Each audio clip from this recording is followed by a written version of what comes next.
നമ്മളിപ്പോൾ കുറേ വിവാഹത്തെക്കുറിച്ചൊക്കെ പറഞ്ഞ് ഇപ്പോൾ സൈനബ ടീച്ചറെ കാര്യം പറയുകയാണെങ്കിൽ കുറച്ച് മുന്നേ വരെ എല്ലാ പ്രസംഗ വേദികളിലും മുന്നിൽ നിന്ന ഒരാളായിരുന്നു. ഇപ്പോൾ ചില ആരോഗ്യ പ്രശ്നങ്ങൾ കാരണം ഇപ്പോൾ വീട്ടിലാണ്. അപ്പോൾ എന്താണ് ഇപ്പോഴത്തെ അവസ്ഥ? അൽഹംദുലില്ലാ ഇപ്പം നല്ല അവസ്ഥയാണ്. പിന്നെ എൻ്റെ പൊന്നുമോളെ അതൊരു സത്യമാണ് കേട്ടോ നീ ചോദിച്ചത്. കാരണം എന്തുകൊണ്ടാണ് നിങ്ങളിപ്പോൾ പിന്നെ ഇതിലില്ലാത്ത കാണാത്തതെന്ന് ചോദിച്ചത്. പല ആളുകളും ചോദിക്കാറുണ്ട്. ചോദിക്കണം, എല്ലാം ചോദിക്കുന്നുണ്ട്. അത് കുറേ ആൾക്കാർക്ക് അറിയാം. എനിക്ക് ബ്ലഡ് ക്യാൻസറാണ്. കാരണം CML എന്ന് പറയുന്നതാണ് ബ്ലഡ് ക്യാൻസറിൽ ഏറ്റവും പിന്നെ എന്താ നമ്മൾ പറയുക ഗൗരവം കുറഞ്ഞതാണത് CML. അതെല്ലാം എന്തില്ല അത് വന്നതും ഭാഗ്യം. ഞാനിത് എപ്പോഴും എല്ലാവരോടും പറയണത്, ഞാൻ പല സ്റ്റേജുകളും പറയലുണ്ട്. ഈ രോഗം പിടിപെടുന്നത് നമ്മൾ അറിയണില്ല. പക്ഷെ നമ്മൾ ലേഡീസ് നന്നായി ശ്രദ്ധിക്കണം ഈ കാര്യത്തിൽ നിന്നാണ്.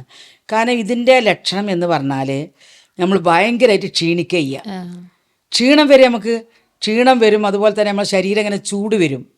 എനിക്ക് കുറേ ഈ രോഗം കണ്ടെത്തുന്നതിൻ്റെ എത്രയോ മാസങ്ങൾക്ക് മുമ്പ് എനിക്ക് പ്രസംഗത്തിനൊക്കെ പോകുമ്പോൾ ഞാൻ ആകെ കുറച്ച് പറയുമ്പോഴേക്കും ഞാൻ കുഴപ്പമില്ല. പിന്നെ ഞാനിന്ന് ഇരുന്ന് വെള്ളം കുടിച്ച് എൻ്റെ ഒന്നും കൂടി ഒരു സ്ട്രെങ്ത് കൂട്ടിയിട്ട് ഞാൻ പറയും. അങ്ങനെ പോകുന്നിടയിലാണ് 2023 റമളാനാണ്.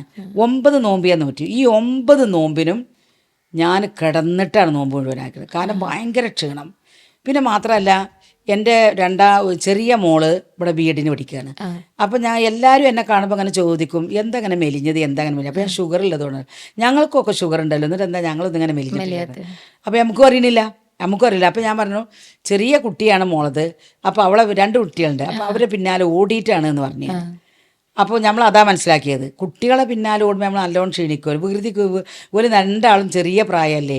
അപ്പോൾ ഒരാൾ ഒരു 5 വയസ്സായിരിക്കും, ഒരാൾക്ക് 1 വയസ്സ് 8 മാസം ആകുമ്പോഴാണ് BEd തുടങ്ങുന്നത്. പിന്നെ 2 വർഷമല്ലേ.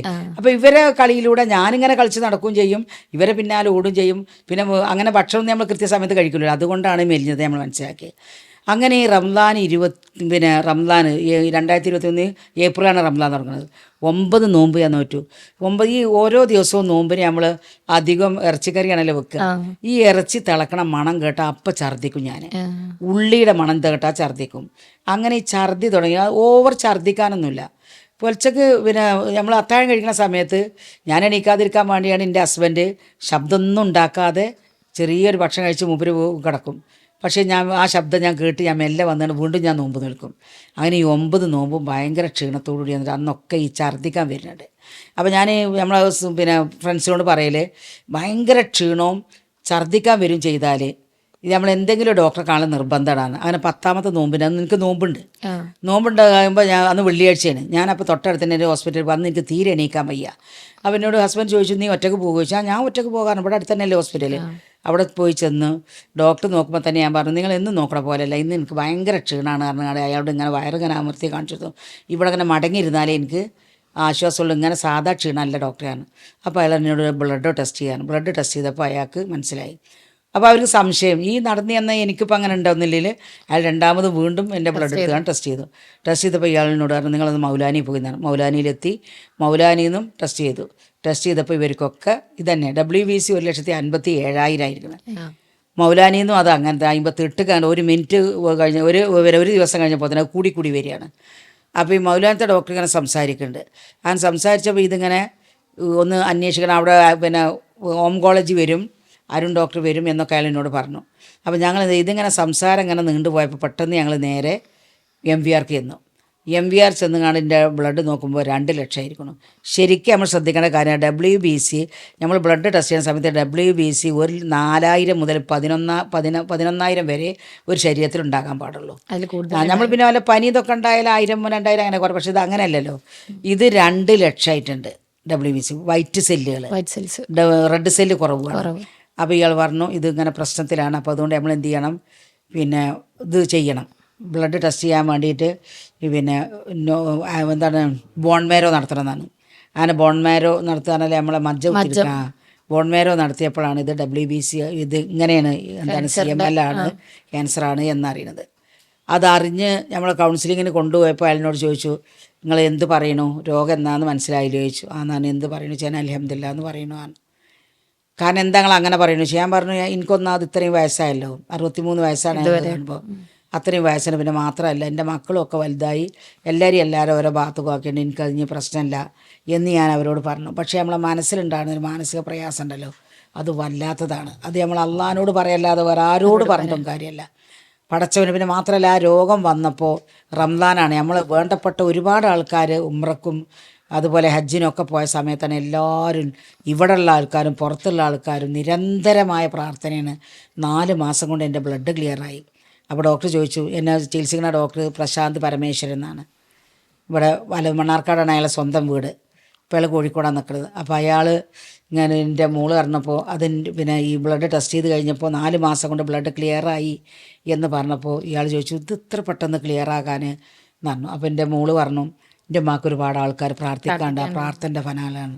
അപ്പോൾ ഇയാൾ പറഞ്ഞു, അപ്പോൾ നിൻ്റെ ഉമ്മ ആരാന്ന് വെച്ചാൽ എൻ്റെ ഉമ്മ ടീച്ചറാണ്, ഞാനമ്മ അങ്ങനെ ക്ലാസ് കൊടുക്കുന്നതാണ്.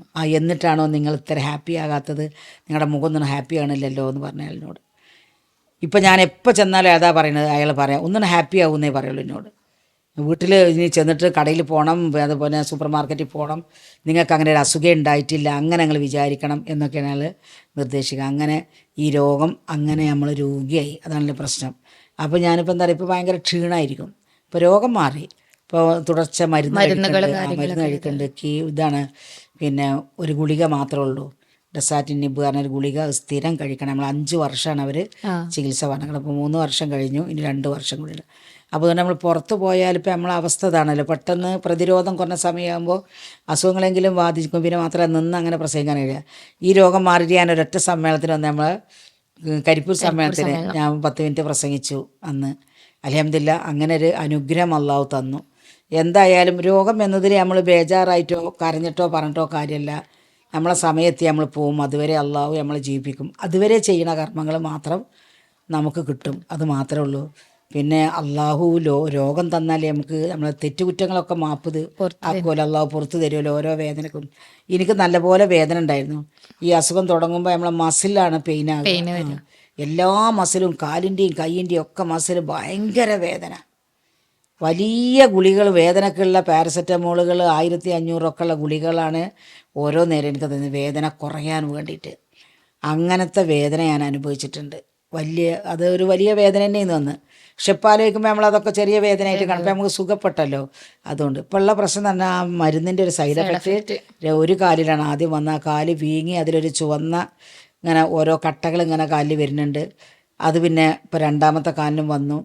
അങ്ങനെ കാലിനൊരു വേദന ഉണ്ട് ഇപ്പോൾ, എന്നാലും അത്ര ഉള്ളല്ലോ എന്ന് സമാധാനിക്കുക. അപ്പോൾ ഇത് ഞാൻ എപ്പോഴും വിചാരിക്കും, അതെല്ലാ ഫ്രണ്ട്സിനും ഇത് പറഞ്ഞു കൊടുക്കണം. കാരണം ഈ രോഗം വന്നിട്ട് നമ്മൾ ഈ തുടങ്ങിയിട്ട് എപ്പോഴും നമ്മൾ രോഗത്തിന് ഫസ്റ്റ് സ്റ്റേജ് ആണെങ്കിൽ, ഡോക്ടർ പറഞ്ഞു ഏത് രോഗത്തിനും ഫസ്റ്റ് സ്റ്റേജ് ആണെങ്കിൽ പെട്ടെന്ന് ചികിത്സിക്കാൻ കഴിയും, അത് ഫലിക്കുകയും ചെയ്യും. പക്ഷേ first stage, second stage, third stage, fourth സ്റ്റേജൊക്കെ ആകുമ്പോൾ അതിന് ചികിത്സ ചെയ്യാൻ പ്രയാസമാണ്.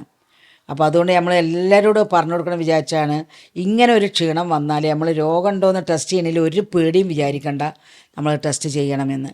അപ്പോൾ എന്തായാലും അള്ളാഹുവിൻ്റെ അനുഗ്രഹത്താൽ എല്ലാവരുടെ പ്രാർത്ഥനയാലും ഇപ്പോൾ ആ രോഗം സുഖപ്പെട്ടു. എന്നാലും ഞാൻ ഇവിടെ അടുത്തൊക്കെ ഉള്ള ക്ലാസ്സിലൊക്കെ പോകലുണ്ട്, ചെറിയ ചെറിയ ക്ലാസ്സുകളൊക്കെ പോയി ഇങ്ങോട്ട് എടുക്കും. പിന്നെ ഇവിടെ എല്ലാ ഞായറാഴ്ചയും ലേണിംഗ് ക്ലാസ് എടുക്കും, അങ്ങനെ പോകുന്നുണ്ട്. എന്തായാലും എല്ലാവരുടെയും പ്രാർത്ഥന കൊണ്ടാണ് എൻ്റെ രോഗം അള്ളാഹു ശിഫയാക്കി തന്നത് എന്ന് പൂർണ്ണ പ്രാർത്ഥനയിലാണ് എൻ്റെ രോഗം മാറിയത് എന്നുള്ള പരിപൂർണ്ണ വിശ്വാസം എനിക്കുണ്ട്. അതോടൊപ്പം തന്നെ അള്ളാഹിനോടുള്ള പ്രാർത്ഥന, മരുന്ന് നമുക്ക് ഫലിക്കാൻ നമ്മൾ അള്ളാഹിനോട് പ്രാർത്ഥിക്കുന്നുണ്ട്. കാരണം മരുന്ന് ചികിത്സിക്കുന്നുണ്ട്, മരുന്ന് നമ്മൾ കഴിക്കുന്നുണ്ട്, അതോടൊപ്പം തന്നെ പടച്ചവനോട് പ്രാർത്ഥിക്കുന്നുണ്ട്. രണ്ടും കൂടി, മരുന്നും വെറുതെ നമ്മൾ പ്രാർത്ഥിച്ചിട്ട് കാര്യമില്ലല്ലോ, ചികിത്സയോടൊപ്പം പ്രാർത്ഥിക്കാനാണല്ലോ പറഞ്ഞത്. അപ്പോൾ ആ ചികിത്സയോടൊപ്പം തന്നെ അള്ളാഹിനോടുള്ള പ്രാർത്ഥന കൊണ്ടാണ് ഇപ്പോൾ രോഗം പരിപൂർണ്ണമായിട്ടും ഷിഫയായിക്കൊണ്ട്. പിന്നെ അതിൻ്റേതായ ക്ഷീണം നമ്മുടെ ശരീരത്തിലുണ്ടാവും, മരുന്ന് അങ്ങനത്തെ അതുകൊണ്ട് അതിൻ്റേതായ പ്രയാസമുണ്ട്, അത്രേ ഉള്ളൂ. അത് നല്ലതൊരു പ്രയാസം എന്ന് പറയാനില്ല, ഞാൻ വളരെ ഹാപ്പിയാണ്, ഇപ്പം അങ്ങനെ പോകുന്നുണ്ട് അൽഹംദുലില്ലാ. അപ്പോൾ എന്തായാലും അള്ളാഹു സുബ്ഹാനഹു തആല എല്ലാ രോഗങ്ങളും, ഇവിടെ ഇതുപോലെ രോഗികൾ ഒരുപാട് ആളുണ്ട്. ക്യാൻസർ ഹോസ്പിറ്റലിൽ ചെന്ന് കഴിഞ്ഞാൽ നമ്മൾ അറിയാതെ നമ്മൾ പ്രാർത്ഥിച്ചു പോകും. ചെറിയ ചെറിയ കുട്ടികളെ, ഞാൻ കിടക്കുന്ന റൂമിൻ്റെ തൊട്ടന്നെ 9 മാസമായ കുട്ടിയാണ് ഉണ്ടായിരുന്നത്. അപ്പോൾ അതുകൊണ്ട് ഇങ്ങനത്തെ രോഗങ്ങളൊക്കെ അള്ളാഹു, ഈ ഭൂമിയിൽ നമുക്ക് പരീക്ഷണം ഉണ്ടാകുമല്ലോ. അയ്യൂബ് നബിക്ക് എത്ര വർഷമാണ് രോഗം ഉണ്ടായത്, ഞാൻ അതൊക്കെ ആലോചിക്കലുണ്ട്. ഒരു പ്രവാചകന് പോലും ഇത്ര വലിയ രോഗം വന്നില്ലേ, അതൊന്നും വന്നിട്ടില്ലല്ലോ, ഇത്രയല്ലേ വന്നുള്ളൂ. അൽഹംദുലില്ലാ എന്ന് നമ്മൾ പറയണം. അപ്പോൾ എന്തായാലും അള്ളാഹു എല്ലാ രോഗികൾക്കും അള്ളാഹു ശിഫ നൽകട്ടെ. ക്യാൻസർ രോഗികൾക്ക് അള്ളാഹു അതിൻ്റെ വേദന കുറച്ച് കൊടുക്കട്ടെ എന്ന് ഞാൻ എപ്പോഴും പ്രാർത്ഥിക്കാം. MER ചെന്ന് കഴിഞ്ഞാൽ നമുക്ക് പ്രാർത്ഥിക്കാനല്ലാതെ ഒന്നിനും തോന്നില്ല. കാരണം നമ്മൾ വലുതാ, ചെറിയ ചെറിയ കുട്ടികളാണ് അവിടെ രോഗികൾ. അപ്പം നമ്മൾ പ്രാർത്ഥനകൾ സ്വീകരിക്കുന്ന ഒരു മാസത്തിലാണ്. അപ്പം എല്ലാവരും ടീച്ചർക്ക് വേണ്ടി പ്രാർത്ഥിക്കുക. പരിപൂർണ്ണ ശിഫയോടുകൂടി പഴയതുപോലെ തന്നെ എല്ലാ പ്രസംഗ വേദികളിലും നിറഞ്ഞു നിൽക്കാൻ ടീച്ചർക്ക് കഴിയട്ടെ. അതേപോലെ തന്നെ നമ്മുടെ ചുറ്റുപാടും ഒരുപാട് ആളുകൾ രോഗം കൊണ്ട് കഷ്ടപ്പെടുന്നുണ്ട്. അവർക്കും റബ്ബ് സുബ്ഹാനഹു വ തആല ശിഫ നൽകട്ടെ. അസ്സലാമു അലൈക്കും വറഹ്മത്തുള്ളാഹി.